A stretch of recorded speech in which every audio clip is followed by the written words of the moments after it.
What if the person you loved most, never really left? What if Ty Borden wasn't gone forever, but was waiting, just out of reach?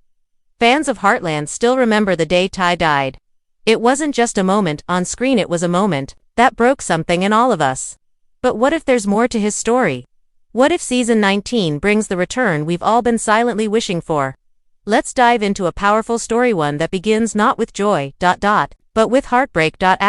When Ty Borden died in Season 14. It left more than just a gap in the storyline, it left a hole in Heartland itself. The ranch, which had once been alive and warm, suddenly felt colder. The laughter faded. The sunsets didn't shine the same, and at the heart of it all was Amy Fleming, standing strong on the outside, but completely shattered inside. Amy tried her best to be brave, for Lyndy, for her family, for herself. She woke up every morning, looked out across the same fields she and Ty had once ridden through together, and told herself to keep going. She did, however, recognize him in everything. His coat still hung by the door. His boots still sat near the porch. Every corner of the ranch whispered memories of Ty fixing fences, brushing the horses, teasing her with that quiet smile. The worst part wasn't just losing him, it was not getting to say goodbye. They were beginning a life together when, suddenly, he vanished. A single bullet. A quiet hospital room. And just like that, the man who had stood by her through everything, through wolves, storms, and surgeries, was no longer there. Lyndy, still so small, would ask questions Amy didn't know how to answer. "Where's Daddy?" she'd add. Amy would kneel beside her and try to explain, but the truth always choked in her throat. How do you explain to a child that someone who loved her so deeply is never coming home? Even Jack, the rock of the family, was quieter these days. He'd sit on the porch longer than usual, sipping coffee in silence, watching the horizon like he was waiting for something. Lou threw herself into work, trying to fill the silence with meetings and decisions, but every so often, Amy would catch her staring at the barn. Lost in thought, the entire Heartland ranch was different without Ty. Not just for Amy, but for every single person who had watched him grow from a troubled teenager to a husband, father, and hero. And yet, even in all that grief, there was something else quietly blooming, something unspoken, but real, hope. It was in the way Amy sometimes looked at the sky, as if listening for his voice in the wind. It was in the way Lyndy still spoke about him in the present tense, like he'd walk through the door any moment. It was in the letters Amy found one day in an old box in the barn, letters Ty had written but never sent, hidden away during one of his last trips to Mongolia. In them, he wrote about fear, about love, about wanting to protect his family more than anything. And then, he wrote something strange. Greater than if anything ever happens to me, I want you to know, I'll come back, one way or another. That single sentence haunted Amy. She didn't believe in signs or spirits, not really, but she couldn't ignore the way those words echoed in her chest. Was it just grief speaking? Or was there some way Ty knew his story wasn't over? The pain never fully left, but Amy kept going. Every day, she worked with the horses, helped Lyndy learn to ride, and tried to keep the ranch running the way Ty would have wanted. But late at night, when the house was quiet and the moonlight touched the walls, she would still whisper his name. Still wait for a sound on the porch. Still hope. Until one day, something happened that changed everything. It started on an ordinary morning, if any morning could still be called that in Amy's world. The sun had barely risen. The ranch was quiet, except for the soft sounds of hooves in the distance and the gentle creak of the barn door as Amy opened it. She was halfway through feeding the horses when she saw it. A small envelope, no return address, just her name, written in neat handwriting she hadn't seen in years but could never forget. Amy. She froze. Her breath was caught in her throat as her heart rate increased. Her hand shook as she picked it up. It wasn't old. The paper was clean, unwrinkled. It hadn't been sitting there long. She opened it slowly, afraid of what she might find, and more afraid of what she might feel. Inside was a short note, written in that same careful hand. Greater than I'm okay. I never stopped loving you. I'll explain everything soon. No date. No location. No explanation. Just those words. Amy stood there in silence for a long time. The horses nudged her gently, but she didn't move. Her mind raced, with questions. Was this someone's idea of a cruel joke? Had someone forged Ty's writing? Or, is it possible that it came from him? She took the letter to Jack, her voice trembling. He read it once, then again. It was hard to read his face, which was always so steady. Could be someone playing games, he said. But that handwriting. It's a little too close. Lou was less cautious. Amy, she said softly, I want to believe this as much as you do, but we can't fall into false hope. We've worked so hard to move forward. What if this drags you back? But Amy wasn't dragged back. She was pulled. Over the next few days, more strange things started happening. First, the horses. Spartan Amy's longtime companion started acting differently. Not nervous, not scared, but alert. As if he sensed someone nearby. As if he was listening for a voice only he could hear. Then, a pair of Ty's old gloves appeared in the barn, clean, worn, placed carefully on a shelf. Amy hadn't seen them in years. They had gone missing after his death. No one else remembered where they were. Then came the second letter. This time, it was placed under the front door of the house. Same handwriting. Same initials. Greater than, I've been watching from afar. I had no choice. I wanted to come home sooner. But it wasn't safe. Please wait for me. I'll be there soon. Amy didn't know what to believe. Logic told her it was impossible. She was told to wait, by her heart. One night, after putting Lyndy to bed, she sat alone on the porch and stared out into the dark. She thought about their last ride together. She thought about that hospital room. She thought about all the dreams she'd had in the months after. Ty's death dreams where he would appear. Just for a moment. Just long enough to say I'm sorry or I love you, or sometimes, nothing at all. She whispered into the night. If you're out there, give me a sign. And then she heard it. A horse's hooves faint, but real somewhere, out in the fields. Spartan perked up. Amy stood, holding her breath. But, when she stepped off the porch and looked out into the dark, there was nothing there. Just silence. Just stars. Just the wind, still. She couldn't shake the feeling that something had changed. Jack began checking the security cameras. Caleb offered to stick around the ranch more often, just in case someone was messing with Amy. Even Lou, despite her doubts, started to wonder. There was no footage of anyone near the house. No fingerprints on the letters. No tracks near the barn. It was like someone had come and gone without a trace. Amy started having dreams. Again, vivid dreams. In one, she was standing in the pasture and Ty was riding toward her. She ran to him, but just before she reached him, he vanished. In another, he was holding Lyndy and laughing, and she kept asking, "Where have you been, Daddy?" But Ty didn't answer. He just looked at Amy, eyes full of something sadness. Reggertand whispered, "Soon, were they dreams, or memories trying to tell her something?" Amy didn't have answers. However, she now had something else, the spark of a possibility. And sometimes, that's all it takes. Because somewhere deep inside her, in the part of her that still believed in wild horses and second chances, she began to wonder, what if Ty was alive? What if the goodbye they thought they said was never real? It was just past dawn. The sky was pale with morning light, and a light fog hugged the ground like a secret being kept. Amy stepped out of the house, coffee in hand, wrapped in Ty's old hoodie, something she hadn't worn in years. Something that still faintly carried his scent. She didn't know why she felt different that morning. Maybe it was the silence. Maybe it was Spartan pacing near the fence line again. Or maybe, her heart just knew. She followed the horse's gaze. A man was standing there, at the edge of the field, just beyond the mist, still unmoving, toward the ranch. Amy convulsed. Her coffee fell out of her hand and broke on the porch. Her breath caught in her throat. The shape, the walk, the outline. Her heart began to pound. But her feet wouldn't move. The man took one step forward. Then another. The voice was then heard by her. Amy. Soft, familiar. The kind of sound that lives in your bones long after you've stopped hearing it. Before she could stop. She mumbled his name. Ty. She didn't initially believe it. Couldn't her mind told her it wasn't real. That she was dreaming again. Caught in another cruel trick of the heart. But this was no dream. This wasn't her imagination. He was real. Ty Borden was only a few steps away. Alive, changed, older, tired, but alive. Amy's knees nearly gave out. She stumbled forward, eyes wide, tears already falling. How? She asked. How are you? How is this possible? Ty didn't speak. He didn't need to. He stepped closer. His eyes locked on hers, full of pain, love, and apology. I'm sorry, he said, his voice shaking.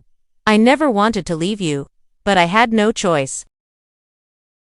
Amy couldn't hold back. She collapsed into his arms, sobbing, clutching him like she was afraid he'd disappear again. He held her just as tightly, his hands in her hair, his breath trembling against her shoulder. I thought I lost you, she cried. I thought you were gone forever. I almost was, he whispered. But I fought. Every day, I fought to come back to you. They stood in the field, wrapped in each other, while the fog lifted around them and the sun began to rise. It appeared as though time had collapsed into itself, as if the world had stopped for them. They didn't talk much for a while. Words didn't matter. Just touch. Just breath. Just the undeniable truth of him being here. Eventually, Amy pulled back just enough to see his face. There were lines she didn't remember. A scar near his chin. And something in his eyes like he'd lived 1,000 lives in silence. But beneath it all, he was still Ty. Still her Ty. Lyndy's voice broke the silence. Mama. Amy turned. Her daughter stood on the porch, rubbing her eyes, tiny and barefoot in her pajamas. Ty gave her a look. In addition, a part of him exploded. Lyndy turned around, curious, innocent. Who's that? Amy sat down and wiped her tears away. Lyndy, she said softly. This is your daddy. The world held its breath. Ty crouched slowly. His hands were shaking. Hi, sweetheart, he said, his voice cracking. I've waited so long to meet you. Lyndy tilted her head. Then, without fear or doubt, she ran to him. Hugging her like he was holding his entire life in his arms. He caught her. Tears streamed down his face as he kissed the top of her head. Amy watched, hand over her mouth, her heart breaking all over again, but this time, in the best way. It was the kind of reunion you don't get twice in life, the kind that comes after pain, after grief, after everything that tries to keep people apart. It wasn't clean. It wasn't perfect, but it was real. Ty was home. Not just to the ranch, but to Amy, to Lyndy, to the place he was always meant to be. After the tears, after the reunion, and after the sun had risen high above the Heartland ranch, Amy and Ty sat together on the front porch side by side for the first time in years. Just a few minutes earlier, Lyndy had fallen asleep in Ty's arms.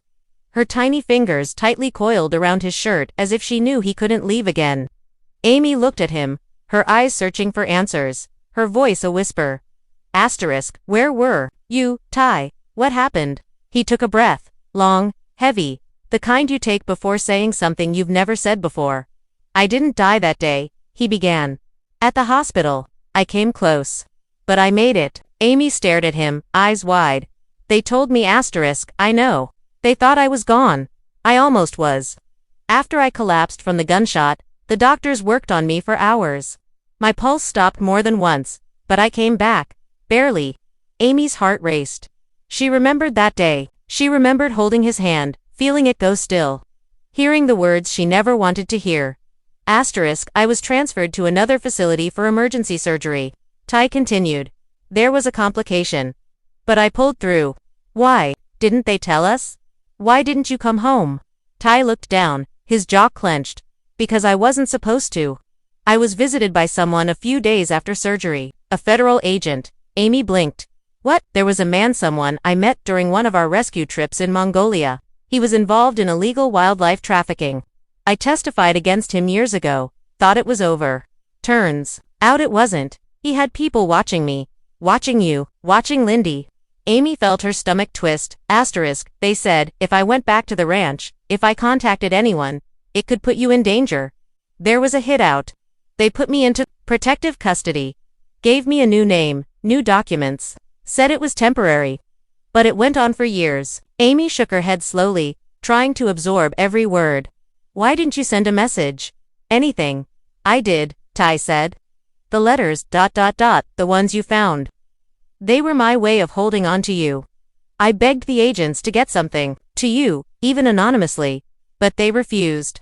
Said it was too risky. So I wrote letters I could never send. Until recently. He looked out at the barn, his eyes wet. When they finally caught him just a few months ago, they told me it was over, so I could return home. But after all that time, I didn't know how. I didn't know if you'd moved on, if Lyndy would even remember me. If I'd walk in and ruin the life you'd finally rebuilt. Amy reached for his hand. You didn't ruin anything, she said. You brought it back. Ty let the silence sit for a moment. He then quietly added, there were days I nearly gave up. I thought I'd never see you again. I thought you'd hate me. Amy squeezed his hand. I could never hate you. I just needed to understand. And now I do. She rested her head on his shoulder, just like she used to. It was different now, older, quieter but deeper, too. Stronger. Jack came out onto the porch. He didn't say a word. He just looked at Ty, nodded once, then sat down in his usual chair, as if everything had fallen back into place. Lou came out next, followed by Katie. There were tears, of course, but also laughter. Shock gave way to acceptance. And eventually, peace. Word spread slowly around Hudson. Old friends like Caleb and Scott stopped by, faces full of disbelief and joy. Mallory even sent a voice message, crying and yelling into the phone. I knew it. But even as people welcomed him back, Ty remained quiet, thoughtful, grateful. The world had changed. Amy had transformed. Lyndy was no longer the baby he left behind. But somehow, love had held on. Through years, through fear, by remaining silent. That night, the family gathered around the dinner table, something they hadn't done all together in what felt like forever. Plates were passed, candles flickered. Laughter echoed through the house. Ty sat beside Amy, Lyndy on his lap, her tiny arms wrapped around his neck. For the first time in years. He didn't feel like a ghost in someone else's life. He felt home. And Amy. She looked at him, not with the eyes of someone who had lost, but with the eyes of someone who had found. Because sometimes love isn't about holding on tight. Sometimes, it's about believing someone will come back when they can. And when they do, you welcome them. You forgive them, and you never let go again. The days that followed were quiet but full in a way Amy hadn't felt in years. Ty was back, not just in body, but in presence. His laughter returned to the house like a melody that had been missing from a favorite song. Lyndy stayed close to him at all times, as if her little heart knew exactly how long she had waited for him without ever knowing why. Amy often caught them together in the barn, Ty gently brushing Spartan while Lyndy asked endless questions about horses, mountains, and Mongolia. It was like watching two parts of her life connect in real time. She thought she had lost something, but pieces are coming back together, one small moment at a time. Ty didn't try to jump back into his old life all at once. He moved slowly, carefully. The ranch had changed, and so had he. But the love he had for Heartland, for the land, for Amiet, hadn't faded. If anything, it had deepened. Well, they used to work in silence. He helped Jack fix a broken fence one afternoon. Afterward, Jack handed him a cup of coffee and simply said, "You came back. That's all that matters." Ty nodded. I never stopped wanting to. There were hard conversations, too. Lou sat down with him one evening, asking the questions no one else dared to ask. "Do you regret staying away?" she asked, "even if it was to protect us?" Before responding, Ty paused. "Every single day. But if the cost of coming home meant risking Amy or Lyndy's life, I couldn't take that chance." Lou's voice softened. "You did what you believed to be right." Ty gave a small smile. "I just hope I still have a place here." "You never left," Lou said. "We just didn't know where to look."